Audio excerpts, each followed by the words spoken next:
Well, welcome to the 700 Club. It's election eve, and all through the country, politicians are stirring. Nearly 80 million Americans have already cast their ballots.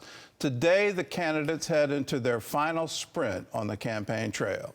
Yesterday, Vice President Harris spent the day shoring up the blue wall state of Michigan. Former President Trump hit 3 swing states in the East. Dale Hurd reports. With Election Day in less than 24 hours, both candidates made their final pitches to voters over the weekend. Vice President Harris rallied in Michigan Sunday, visiting a black church. I see a nation determined to turn the page on hatred and division and chart a new way forward. In a visit with Arab American leaders, she said she'll support the creation of a Palestinian state in the Middle East. We need to end the war, and we need to get the hostages out. And as President of the United States, I will do everything in my power to achieve that end and a two-state solution. Former President Trump visited the battleground states of Pennsylvania, North Carolina, and Georgia Sunday, pledging to tackle the economy and inflation. It's going to be so good. It's going to be so much fun. It'll be nasty a little bit at times, and maybe at the beginning in particular. And Trump warned about a Harris administration. If she wins, you will live the rest of your life as second-class citizens in your own country. Polling shows a race too close to call. New York Times Siena College polling shows the candidates tied or Harris leading in every swing state except Arizona. NBC gave Trump 2 minutes of free campaign ads Sunday during NASCAR and NFL coverage after a 90-second appearance by Harris on Saturday Night Live prompted a federal communications commissioner to say it broke the FCC's equal time rule. More than 78 million Americans have already cast their ballots. Trump continues to raise the issue of fairness. The ones that should be locked up are the ones that cheat on these horrible elections. Harris says Trump is trying to make people think their vote doesn't matter. It is meant to distract from the fact that we have and support free and fair elections in our country. We did in 2020. He lost.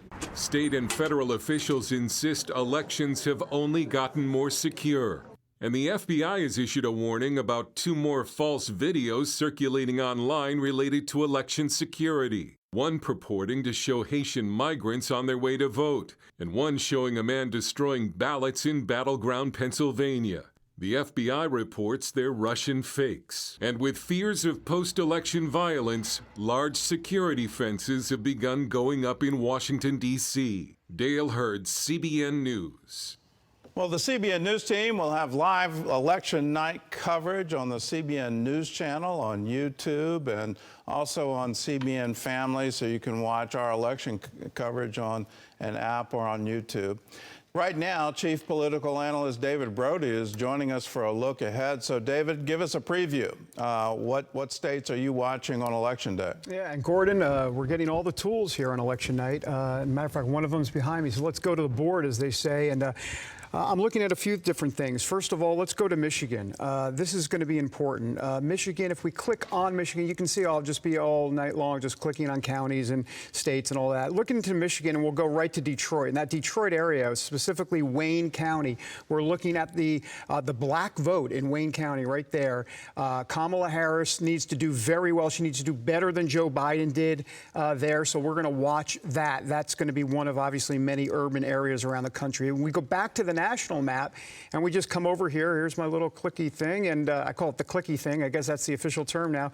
And we go to Pennsylvania, and we click on Pennsylvania, and this is obviously Philadelphia. The suburbs around Philadelphia, 60% of the vote in Pennsylvania comes from the suburbs around Philly. And, of course, we're talking about Montgomery County, and you got Delaware County here and Chester County. But look over here. Bucks County, going to be crucial on election night, Gordon. That's what I'm looking at specifically because that's the suburban vote. It went for +4 for Biden in 2020. Can Kamala Harris do better than that? Will Trump actually take Bucks County? we're going to watch that as well. And then we're going to move over to North Carolina, so we'll go to the national map, and then we'll bounce down to the Sun Belt in North Carolina right over here. And you know where we're going. We're going to Raleigh and Wake County, specifically those college-educated voters, the Research Triangle area. We know all about that. It's going to be important that Kamala Harris basically runs up the numbers there, Gordon, because specifically she needs to do very, very well there. She's going to do well. The question is, can she do even better than Biden? So these are certain types of counties all across the country that we're going to be looking at, because it goes to a couple of key themes. One, female voters and college-educated voters. This race, Gordon, will be decided on race, listen to me, gender and education. Gender, clearly, Kamala Harris has to get more females out. And on education, Donald Trump is hoping to get more non-college educated voters out, and Kamala Harris needs those college educated voters. Well, let's talk about the gender gap, because I'm reading that even Iowa may be in play, what is traditionally a strong Republican state.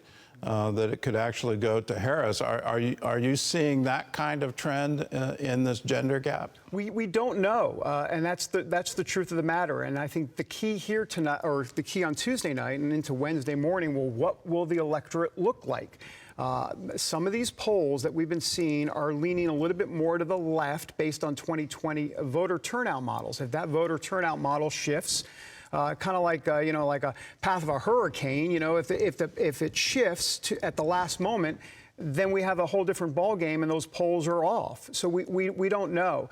This Iowa poll is very interesting. There's 6 electoral votes specifically there in Iowa. If Kamala Harris can win Iowa, well, you know what? Then hold on. Let me get out my calculator, because everything changes at that point. It'll be a much different scenario, Gordon. Well, what's the path for victory for the candidates? Well, let's take a look at that. It's very simple for Kamala Harris. Look, she has to win the 3 Rust Belt states, the blue wall that we keep hearing about. There it is. Look, she's so happy, because if she does win Wisconsin, Michigan, and Pennsylvania, she'll be very happy. That will literally get her to 270. In other words, if she wins those 3 states and loses all those other battleground states, it won't matter. Those are the 3 she needs. It gets her to 270 specifically. And then Donald Trump's path is a little bit more flexible. He can lose a couple of those blue wall states. For example, in this scenario, we gave him Michigan. Let's say he wins Michigan. Then look down to the Sun Belt. He only needs to win 3 of those 4 states. And once again, to be clear, we're putting those 3 in red. It could be a combination of any one of those 3. But the point is that he doesn't need to win all 3 blue wall states. So he's got a little bit more flexibility. He's doing better in the Sun Belt. And that's basically his path to 270. Well, how are evangelicals going to vote this election? I'm listening to Harris yesterday, and she's preaching from a pulpit, and both candidates are making appeals to faith voters. So how are evangelicals going to vote? Well, the Trump campaign is very confident that evangelicals are going to show up in spades. And I've been talking to a couple of sources on the ground that work in evangelical organizations, kind of a get out the vote operation. They have seen evangelical turnout, at least in early voting, through the roof, especially in Georgia, where you're seeing, specifically in Georgia, one of those key battleground states, evangelicals voting this time around that did not vote in 2020. That is huge. So we'll see how it plays out on election night. But look, Gordon, in 2016, Donald Trump won 80% of the evangelical vote. In 2020, he won 76%. It was down a little bit. The sense on election night here is it'll be back up at that 80% figure. That's going to be a key number to watch. Also, and not to geek out too much, Gordon, but I'm looking into specifically Georgia and North Carolina. Those are the 2 big kind of evangelical states, if you will. The electorate, in other words, what the actual vote is made up of. It was about 33% of voters in Georgia were evangelical. In North Carolina, it was 35%. Will that number be higher? So I'll watch for that. Also, the Catholic vote, very important. And of course, as the Catholic vote goes, so goes the nation. You know, Gordon, in 2016 and 2020, whoever won the Catholic vote won the presidency. Joe Biden won the Catholic vote by 5 percentage points in 2020. We now see if he can duplicate that in 2024. Having said that, we're going to look at Michigan, Pennsylvania, Wisconsin, more Catholics up there in the Rust Belt than any other battleground state. How would you rate the campaigns in sort of the closing moments here? Who do you think is doing a better job, both in terms of staying on message, ground game, voter turnout? Who's doing the better job? Well, if you're going to talk about staying on message, take a wild guess. It's Kamala Harris. I mean, Donald Trump, can be all over the place. There's no doubt about that. I mean, his handlers would love for him to just talk about the economy and immigration all the time, but he gets sidetracked. But that's Donald Trump. It's back to the let Trump be Trump, and that has worked in the past. We'll see if it works on election night. I'll say this, Gordon, it'll be interesting to see what that third key voting subject is. In other words, we know the economy is going to be number one. The question is immigration going to be two? Will abortion be number two? I think that's important. And where does threat to democracy come exactly in all of this? Because if that's going to be high up the list, that's going to be obviously good news for Kamala Harris. Here's the bottom line on all of this. Basically, what Democrat operatives are telling me is that for Kamala Harris to win, she has to win more with women than she loses among men. She's going to lose the man vote, if you will, the male vote. She has to do better with females than he does with males. That's the key to watch on Tuesday night. All right, David, thanks for the insight. You can watch our election night coverage on the CBN News Channel, the CBN News YouTube channel. It all starts at 8 p.m. Eastern Time, and then at 11 o'clock Eastern Time, we'll have a special election edition of the 700 Club.